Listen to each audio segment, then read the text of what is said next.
What jobs would be available to you if you didn't learn to speak English? Farming, growing rice, cassava, peanut, corn. And why is it only limited to 1,000 people? Because of the conservation. Yeah. Yeah, conservation rules. Hột gà nướng, hột vịt lộn, hột vịt sữa, trứng cút lộn, bất xào đây. So we're here at Untitled Adventures. It's about an hour and 50 minutes drive from the main town. It's stunningly beautiful, and then lots of Lao vibes. We're getting a briefing in a minute, and then we're off on our adventure. We're going to cross through a river like we said, then we got to go through caves. We're going to be sleeping tonight in tents by the river, and then tomorrow night we're in a local homestay. So it's pretty cool. He was telling us on the way here the houses are built on barrels, or they have an outhouse, like a second house built on barrels, because it floods so often here. And then the houses actually float, and they're attached to a pole, which I saw and I was like, what? Why is that? And they're attached to a pole so that they don't float away. So like he says, they don't float away to Hanoi. And then what's really cool is, well, they put all their electrical equipment into the floating house when the floods are coming, to make sure that when the floods are housed, all their electrical stuff is in the floating house, and then that goes up. So that was pretty cool. We tried to get some videos of that. We'll try later on. It's not too cold. Adri thinks it's cold. I don't think it's cold at all. Maybe I'm born tough. I'm from Scotland. So today you're not only coming here, you're also like creating the job for the local people here as well. Right? We're at the start of 3-day tour, 2 nights. Ha Tien Endeavour Cave. We're going to do two caves. Hang Tien, keep getting it wrong. Hang Tien Endeavour Tour. We're here with Untitled Adventures. There's 10 people on our trip, which is pretty cool. I think they specialise in small group tours, so it's only 10 of us. So we got Who's our main guide up the front.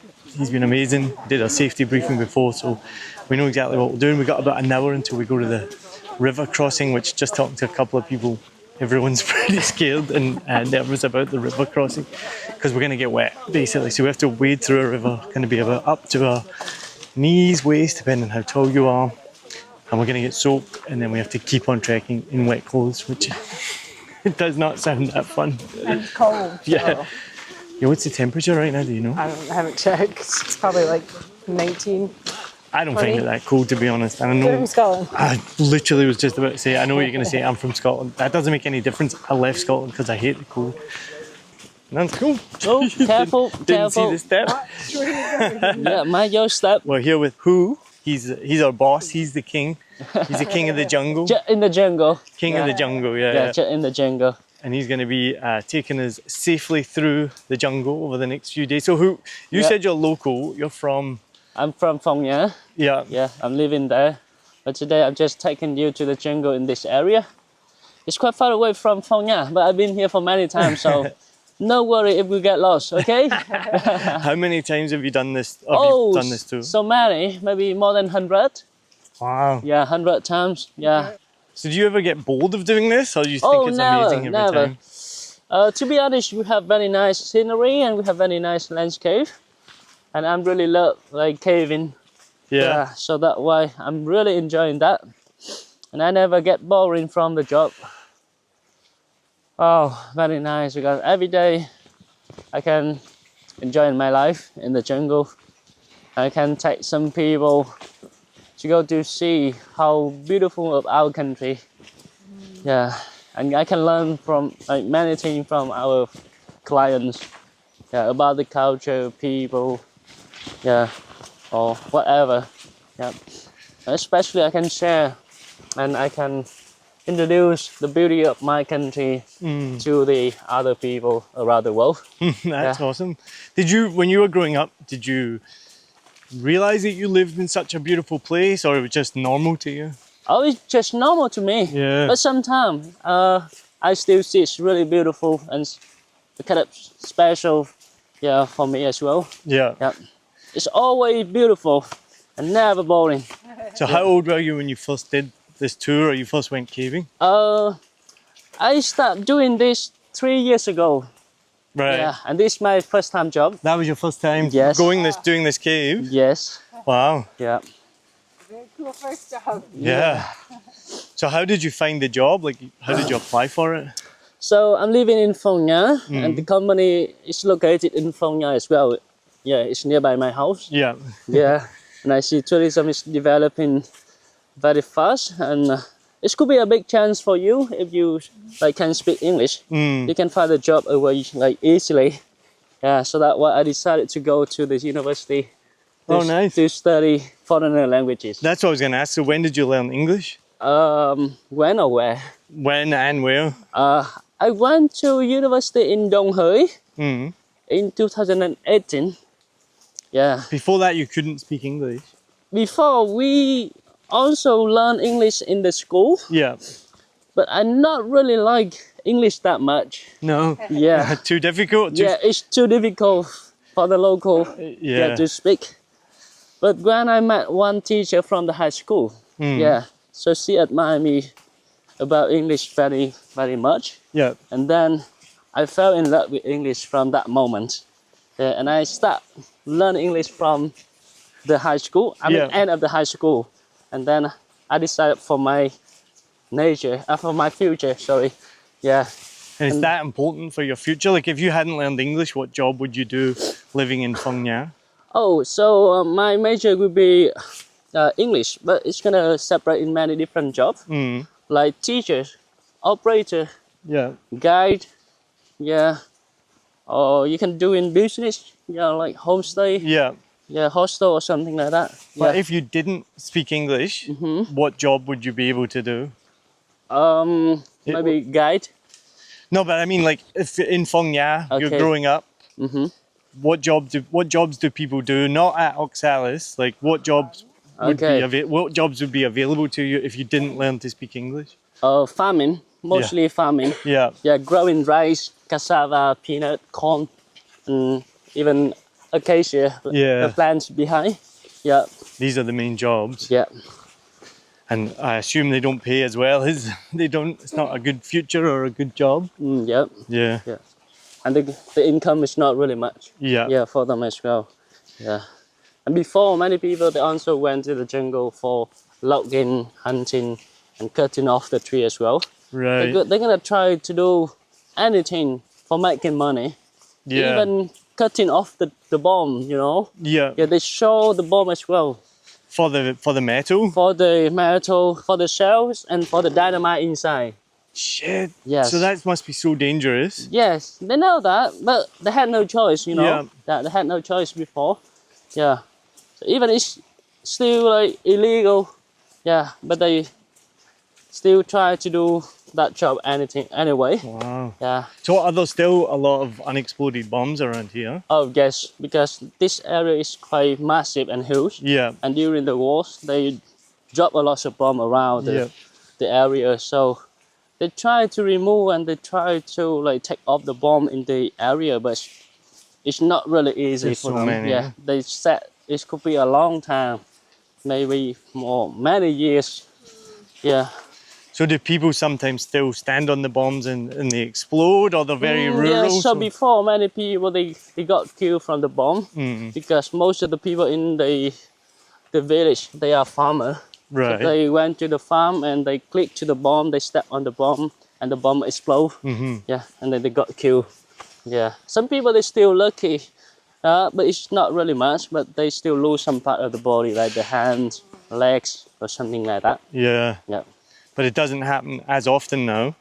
Yeah, not really much. Yeah. Have they cleared the bombs from where people go, like from the farms? Yes. Most of the bombs are like far out. Yeah. So after the war, there was an organization, a non-profit organization from Germany. Right. It's called MAG. M-A-G. Yeah, they came to this area and around the country to like clear the bombs and to find the rest of the bomb unexploded in the jungle. Yeah. And now they still keep doing that job. That's awesome. Yeah. So you're 26. You've Yes. seen Phong Nha change massively. Like we're staying at the Phong Nha farm stay with Ben Mitchell, and I think he's been here like 20 years. Yeah. Everybody knows Ben, right? Yes, And I know. You know him as well. Everybody, and he's done a lot for tourism here, right? Yeah. So how different is Phong Nha now compared to like when you were a child? It could be a big change for Phong Nha. Because before, Phong Nha was famous about some kind of public cave. Right. like Phong Nha or Paradise Cave. Yeah. And there was not many homestay or hostel around. Yeah. Most of the tourists, they just came to Phong Nha and then they stay. They're gonna visit the cave and then they came back to the city. Yeah. Yeah, they don't stay like overnight in Phong Nha because not many chance or not many Right. accommodation around.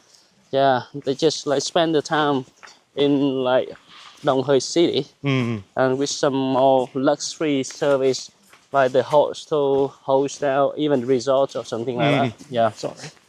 But nowadays there's so many like homestays or hostel, even villas. Yeah. Were built in Phong Nha, and the tourists that have more chance and more like option to be here. Yeah. And how has that made a difference to people's lives here? Oh, so people also involved in tourism. Yeah, because when the tourists they come here, they stay overnight here, they're gonna make the job opportunity for the local people. Yeah. Yeah, they can take care of the tourists in tourism. Yeah, like doing like homestay and hostel. Yeah. Yeah, and most of the porter here, they are local people as well. Yeah. And they are like involved in tourism by working for Oxalis and some other company around the area. Yeah. And so their life is better. Yeah, it's better. Yeah, compared to before. Yeah. Yep. If you're thinking of starting your own podcast and you don't know where to begin, then get in touch with me. Not only do I make a Vietnam podcast, I make smarter podcasting and I run 7 Million Big Podcasts where we help people make the best podcast possible. If you want to start a podcast, book a free discovery call with me and I can chat you through very quickly what you need to do, how I can help you and how we can help you make the best podcast possible. So get in touch. The link is in the show notes. So when they found Son Doong Cave in what year again? They found Son Doong Cave in 2008. Yeah. And they took 1 year to survey and explore the cave. Right. Yeah. So you were quite young then. Do you remember when they found it? I heard some other people said many people they had been in the cave before. Right. But at that time, tourism was developed yet. Yeah. Yeah, it was not developed yet. So the people actually they didn't care about the cave that much. Yeah. Really? So even they just been in the cave. They saw the cave entrance so huge, massive, with the wind blow out very strong like a storm. Yeah, but they mostly use the cave for sheltering or hiding from the rain or the sun or something like that. Right. Yeah, and then they quit the cave. Yeah, and they found the cave in 2008. When like there was a local guy in Phong Nha. Yeah, he spoke up with the cave expert. Yeah. Yeah, they're working for Salit as the department with they are called cave expert. Right. Yeah, and they tried to find the cave in the area, and they found the cave in 2008. Yeah. Yeah, but the guy said his first seen in 1990. Yeah, in 1990, and Right. yeah, when he hiding from the rain and he saw the cave with the wind blowing out. Yeah. Yeah, very This was a strong. local guy. Yeah, he's a local guy in Yeah. Phong Nha. Yeah, but he didn't care about the cave at that time, and then he quit the cave. Yeah, until the cave expert they tried to ask some local people around. Yeah. Yeah, and then he spoke up with the cave expert. Oh, And no way. So the cave experts came in 2008. No, the Or cave before expert before they came here in 1990 by the hobby. Right. Yeah, and then they asked the government for the permission to stay here to explore the cave. Yeah. Yeah, and then they worked along with the local guy in Phong Nha, and they found the cave in 2008. That's crazy. Yeah. So have you been to it? Oh, not yet. Not yet? Not yet. One day? Yeah. It could be soon. Really? Yes. How long does it take to get there? It could be 3.5 years, at least 3.5 years. Wait list? Yeah, because we separate the guide level in many different levels. Yeah, the guide job in many different levels. So if you want to be in Son, you need to get the experience, at least experience level. Oh, Yeah. so the wait list as a guide to become a guide in the... You need that experience. Yeah. Now even Yeah, I'm an experienced guy, but it's not that enough level. enough yet. Yeah, so I'm still doing to level up myself. Yeah. And So how then, many years you said you've been doing it now? This is my third year. Third year? Yeah, third And you year. may have to do it for another 3.5 years. Yeah, maybe 1.5 more years. Or 1.5 more Yeah. years. Yeah. So how many guides are there for the Son Doong Cave? Now we have like 7 or 8 guys. Yeah. Yeah, doing Son Doong tour, and we have around 6 safety specialists. They just been trained to become the specialist from the senior guide, from the local guide. Right. Yeah. Before, most of the Son Doong tour will be take care of the safety by the cave expert. Right. Yeah. But now they just like train for the guy in our company to become the safety specialist, so they can go along with the tour to take care of the safety. Yeah, like a team, as the team, the safety specialist. Yeah, so they don't need to go along the tour that much like before. Yeah, so they can take in turn to be there. Yeah. So how long is the wait list if you want to do the cave yourself? Son Doong? Yeah, like me, if I wanted to do the cave, how long would I have to wait? 1 year in advance. 1 year? Yeah, 1 year in advance, because every single year we just limit 1,000 slots to do that. That's amazing. Yeah. And why is it only limited to 1,000 people? Because of the conservation. Yeah. Yeah, conservation rules, and because of the unique of the cave, and we want to make it worse. That's amazing that you've done that from the beginning, because yeah, I'm sure you could fit like way more people. We got a bike coming our way. Yeah. How is there a bike on this path? We got 2 bikes. How many tours are there a year? So it's only 10. How many people go on one tour? 10 people. So Yeah, only, that's the tourists. yeah. Yeah. And besides that, we're gonna have around 25, 26 people from Australia to spot for 10 tourists. No way. In the tour. What? So it's gonna be around 35, 36 people in the cave. Yeah. On that tour. So why is there so many staff compared Because to tourists? that tour has so many like challenges and many different activities. Yes, and it's quite far away from the town. Right. So we need to carry enough the food and the stuff for 4 days and 3 nights. That's why we need really big people. Yeah. All right, we're going to take a break right now because we're about to cross our first river. No, you're gonna be wet anyway. Don't try. Just step, just walk through it. Yeah. No choice. Sorry, but no choice. We got our first river crossing.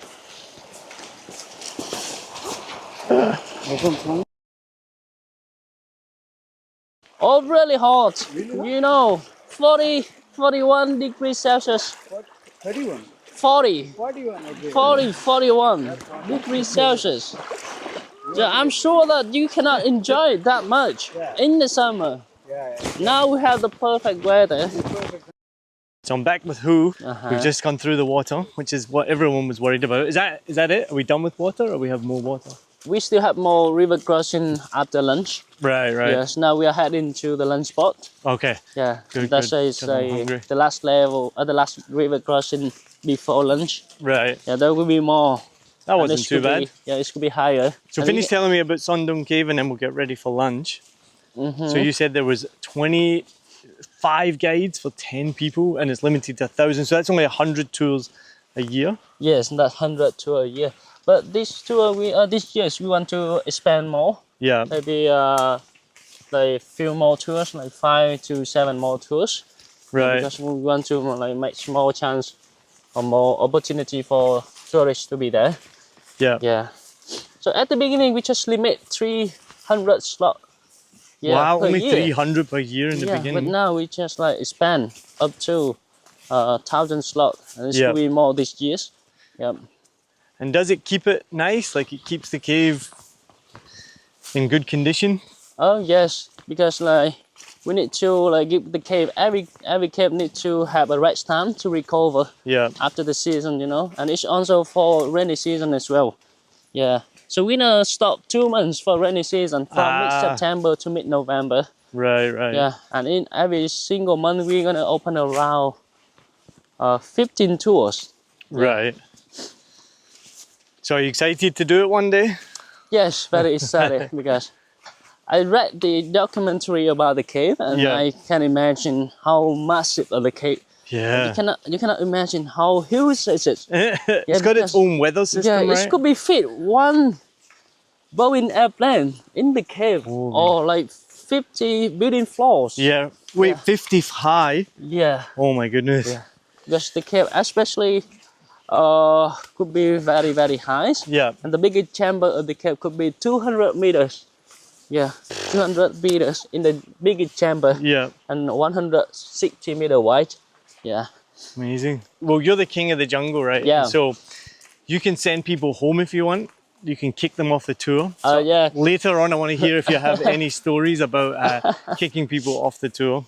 Oh, actually, it's never happened. It's in never my happened. Tour. It's never happened in my tour yet. But in case, we still have some people that we need to send back to the office because Yeah. of the finish problem. Because before we didn't have the check in advance. Right. Yeah, so anyone they can book the tour with us, so they can skip the finish batch. Right. Yeah. So we don't know how strong they are, yeah, and how finished they are. So some people when they've been in the tour, yeah, they couldn't finish themselves. Yeah. Yeah, and they felt really tired. So you didn't out of the you didn't energy. kick them off the tour, but they had to leave the tour. Yeah, so they had to leave the tour. But some people they got in some incident. Right. Yeah, so we need to send them back to the office. Right. Yeah. Yeah, it's very well organized. So you have to basically apply to be on the tour, Yeah. and it tells you all the fitness levels. I think there's 5 levels, right? Yes, 6 levels in 6 total. levels in total, and this is 3. Yeah, we are 3. We're on 3 right now, which is you have to be like moderately fit. So you fill in the form, and then they call you. Was it you that called me or someone else? Not me. Not you. The one in the office. Right. The sales consultant. Right. Yeah. Yeah, so they called and then they checked to make sure that you're not lying, basically. Yes. Which you could still be lying. Yeah. Some people they're still lying on the form. Really? Yeah. Yeah, so they try and make sure you're not lying, and then once they accept you, then you pay your money, you come up. But so some people still show up and they're not fit enough. Yes. Yeah. So we're filming now because this is the easy part. This is the flat part. But then tomorrow we have some more hills, right? And then the worst hill is on the 3rd day, right? Yeah. The biggest one. Yes. So it's going to be 45-degree angle Yes. for 200 meters. Yeah. So that's pretty much just straight up, almost. I'm not looking forward to that. Yes, we normally take around an hour to finish that hill. So we've done a similar one earlier this year in Laos, where there's like a lookout point, and I forgot the name right now. And it's pretty similar. It took us about an hour, and it might have even been steeper than 45 degrees, maybe 50 or 60. Same thing, like a limestone cast. And that was pretty difficult, but it was worth it. The view was amazing. All right, I might need to pick up the speed a bit, right? We're going a bit slow. We're way behind everyone else, it looks like. But we have 3 other guides. So I'm with Hu, and then we got Ka and Toan, right? And then you bring all your stuff for the campsite, which we're heading towards the campsite, and the porters actually take that ahead. So it's pretty amazing. You don't have to carry that much. Just your helmet, your water bottle, other essentials. I got a dry bag for all this equipment, or a dry box they give you. And then the porters take all your dry clothes and everything you need for the campsite and go ahead.